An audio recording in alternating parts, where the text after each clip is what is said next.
Hello नमस्कार दोस्तों, निमी technical परिवार में आप सभी का हार्दिक स्वागत है। दोस्तों, आपके एग्जाम के समक्ष महत्वपूर्ण प्रश्नों का श्रृंखला लेकर मैं आप सभी के बीच आया हूं और इस श्रृंखला में किन प्रश्नों को शामिल किया गया है जानने के लिए दोस्तों आप हमारे साथ बने रहिए। चलिए हम अपने श्रृंखला की ओर आगे बढ़ते हैं। और दोस्तों देखिए, भारत के केंद्रीय एवं राज्य स्तर के ITI इलेक्ट्रीशियन से संबंधित सभी प्रतियोगी परीक्षाओं के लिए दोस्तों ये जो आपका श्रृंखला है ये काम आने वाली है। देखिएगा, पहला क्वेश्चन आपके सामने है और क्वेश्चन पढ़िएगा दोस्तों।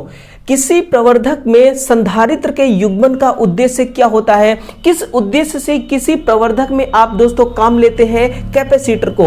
ऑप्शन ए क्या है? प्रवर्धक तथा लोड के मध्य DC वियोजक प्रदान करना है। ऑप्शन बी है बैंड विस्तार में वृद्धि करना है। ऑप्शन सी है निर्गत पर नियंत्रण करना है। ऑप्शन डी है प्रतिबाधा सुमेलन करना है। तो इसका आंसर आपको क्या करना है? कमेंट बॉक्स में भी दोस्तों इसका आंसर लिखना है और हमें दोस्तों बताना है कि इसका सही आंसर क्या होगा।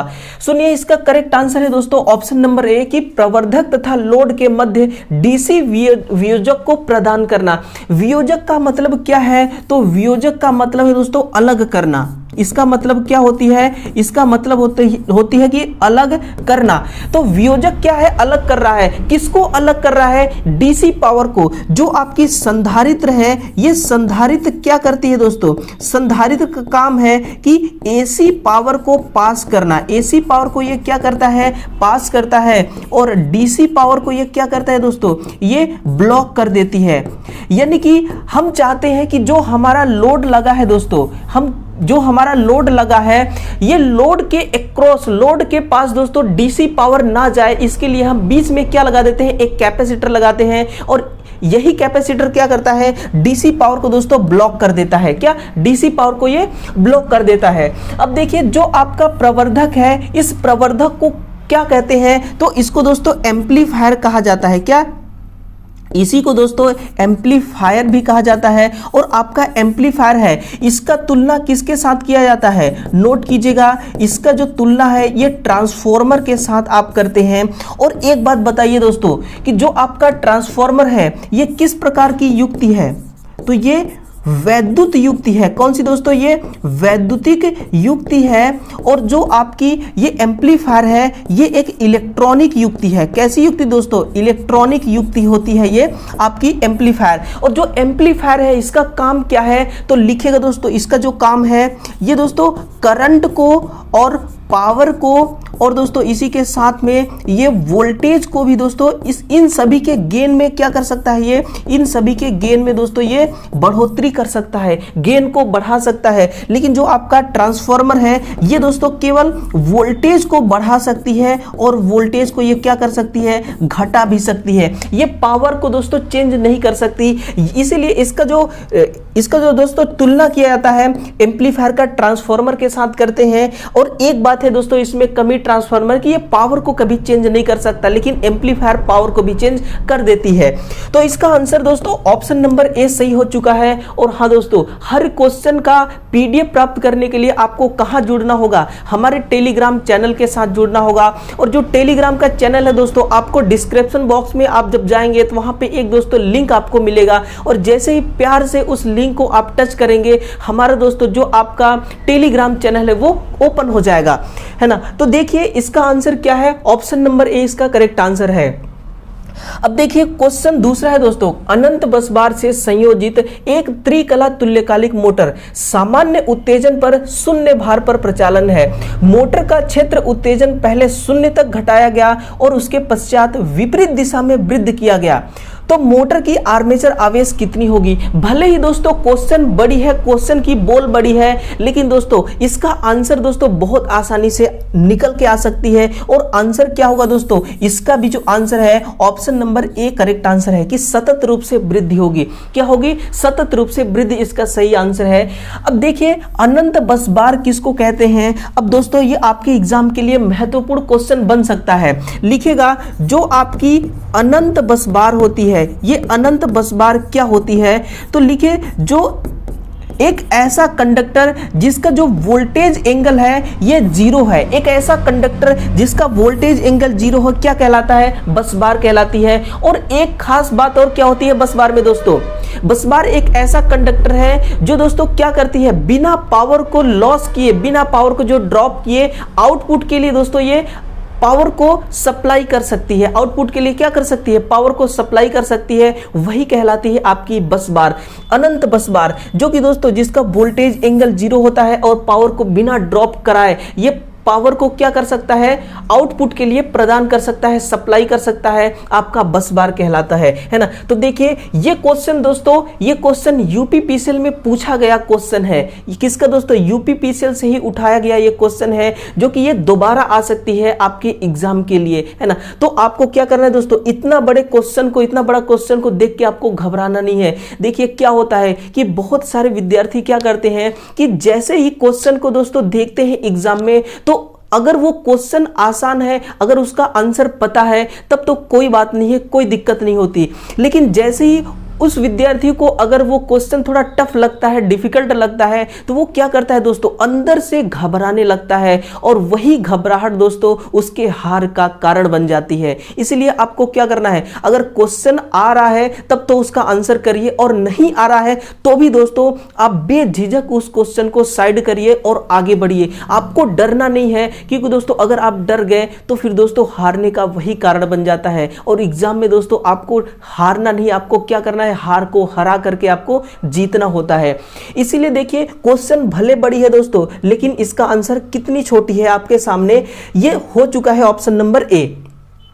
अगला क्वेश्चन देखिए, क्वेश्चन नंबर 3 क्या है कि जब एक विभव ट्रांसफार्मर की द्वितीयक कुंडली प्राथमिक कुंडली उत्तेजन के साथ अचानक मुक्त परिपथ होती है तो क्या हो जाती है? ऑप्शन सुनिए, युक्ति बर्न हो जाएगी। ऑप्शन बी है द्वितीयक कुंडली में बृहद वोल्टता उत्पन्न होती है और यह परिचालन कर्मियों के लिए सुरक्षा करंट हो सकता है। ऑप्शन सी है इस प्रकार उत्पन्न बृहद वोल्टता विद्युत रोधन का वितरण कर सकती है। ऑप्शन डी है प्राथमिक कुंडली केवल शून्य लोड पर करंट लेगी। तो इसका आंसर क्या है? इसका आंसर है दोस्तों ऑप्शन नंबर जो सी है, यही इसका करेक्ट आंसर है ना। ऑप्शन नंबर सी को दोबारा आप पढ़िए दोस्तों कि इस प्रकार उत्पन्न बृहद वोल्टता विद्युत रोधन का वितरण का कारण बन सकती है।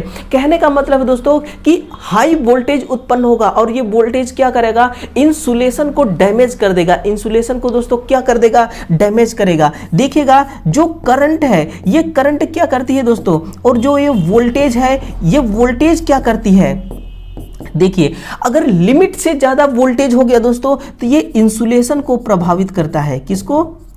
ये इंसुलेशन को प्रभावित करता है। और जो आपका करंट है अगर लिमिट से अधिक हो गया तो ये किसी चालक को ही प्रभावित कर देता है। जिस मटेरियल का कंडक्टर बना है उस मटेरियल को ही ये प्रभावित करती है। और वोल्टेज अगर अधिक हो गया तो ये इंसुलेशन को प्रभावित करती है। तो इसका आंसर क्या है दोस्तों? ऑप्शन नंबर सी इसका सही आंसर है। और जो विभव ट्रांसफार्मर है इसका काम क्या है, ये नोट करना दोस्तों इस चीज को कि जो आपकी विभव ट्रांसफार्मर होती है, इस ट्रांसफार्मर का जो कार्य है, इसका कार्य क्या है, उच्च वोल्टेज का मापन, उच्च वोल्टेज का ये मापन करता है। और जो आपकी विभव ट्रांसफार्मर होती है ये लगाए कहाँ जाते हैं, तो ये सब स्टेशन में लगाए जाते हैं। कहाँ पर दोस्तों? ये सब स्टेशन में लगाए जाते हैं। और एक बात और ध्यान रखिए, जो आपकी विभव ट्रांसफार्मर है ये इंस्ट्रूमेंट ट्रांसफार्मर की प्रकार है। किसका दोस्तों? ये इंस्ट्रूमेंट ट्रांसफार्मर की ये प्रकार होती है, ये आपकी विभव ट्रांसफार्मर। और इंस्ट्रूमेंट ट्रांसफार्मर का और कौन सा ट्रांसफार्मर प्रकार है, तो आप लिखेगा करंट ट्रांसफार्मर। कौन सी दोस्तों?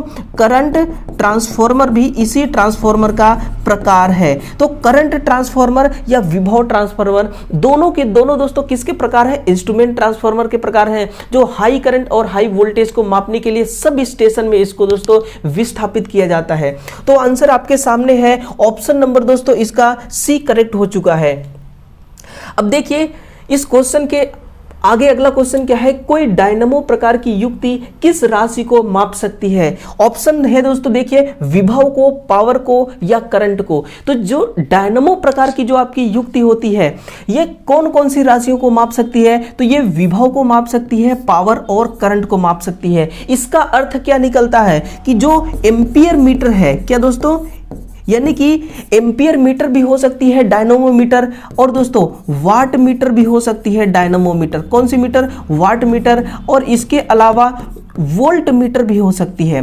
तो डायनमो प्रकार की जो आपकी युक्ति है ये वोल्ट मीटर भी हो सकती है, वाट मीटर और एम्पियर मीटर भी हो सकती है। एम्पियर मीटर करंट को मापेगी, वाट मीटर पावर को मापेगी, और वोल्ट मीटर किसको मापेगी? विभव को मापेगी। तो इसका आंसर क्या होता है? इसका आंसर दोस्तों ऑप्शन नंबर सी करेक्ट होता है कि उपरोक्त सभी राशियों का मापन कर सकता है एक डायनमो प्रकार का यंत्र, एक डायनमो प्रकार की युक्ति।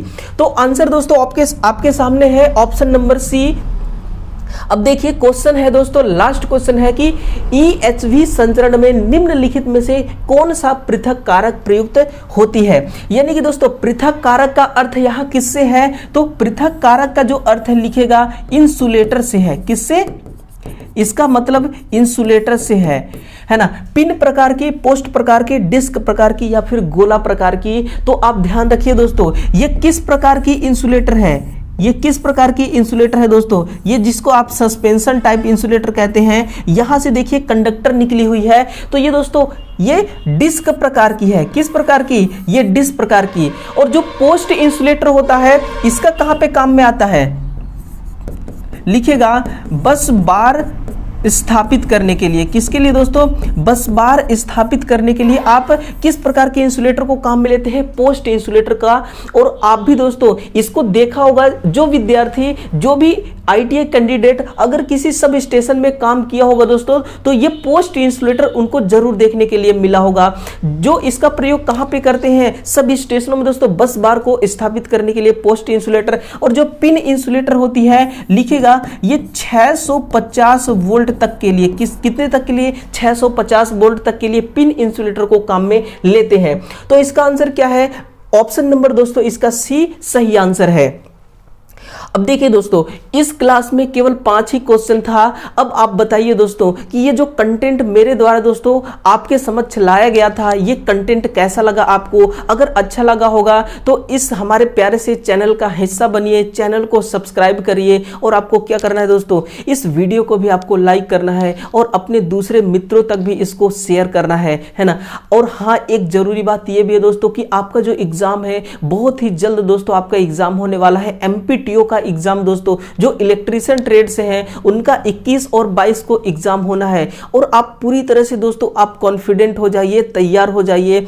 जो भी आपने पढ़ा, जो भी आपने तैयारी किया, उसका अब रिवीजन करिए। आपको अलग से और कुछ भी पढ़ने की आवश्यकता नहीं है। और उन विद्यार्थियों के लिए भी इंफॉर्मेशन है दोस्तों जो यूपी आर्विनल और यूपी PCL जैसे बड़े बोर्ड का एग्जाम के लिए अपने आप को तैयार कर रहे हैं, उनके लिए भी ये क्वेश्चन बहुत ही शानदार क्वेश्चन है। और उनसे दोस्तों मैं एक ही बात कहना चाहूंगा कि जब भी कोई विद्यार्थी किसी एग्जाम की तैयारी करने के लिए अपना कदम आगे बढ़ाता है, तब ये परेशानियां उसके सामने आकर खड़ी हो जाती हैं। लेकिन दोस्तों इतिहास गवाह है कि जिस विद्यार्थी ने भी परेशानियों को देखकर अपने पैर को नहीं डगमगाया, वो दोस्तों जरूर अपने मिशन में कामयाब होता है। इसीलिए दोस्तों चाहे आप यूपी PCL की, चाहे किसी भी एग्जाम की तैयारी कर रहे हैं दोस्तों, मुसीबत तो आएंगी ही आएंगी आपके सामने, लेकिन उसको देख करके आपको वापस पीछे नहीं लौटना है।